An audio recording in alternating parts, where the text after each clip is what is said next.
আমার মা অপেক্ষা করে আমাকে নিতে আসছে, সুতরাং আমি আর বাঁচব না। হঠাৎ করে শুনবেন যুক্তিবাদী মারা গেছে।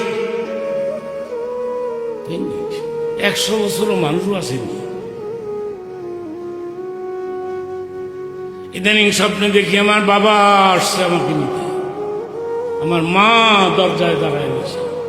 আমি বুঝি না, আমি স্বপ্নের তাবির করি না। আমার বাপ খুঁজতেছে, তুই কই গেলি? আমার মা অপেক্ষা করে আমাকে নিতে আসছে, সুতরাং আমি আর বাঁচব না। হঠাৎ করে শুনবেন যুক্তিবাদী মারা গেছে। যারা বেশি ভালোবাসতেন আপনারা কষ্ট পান, আহারে এই লোকটা 60 বছর ধরে বাস করলো, মরে গেল।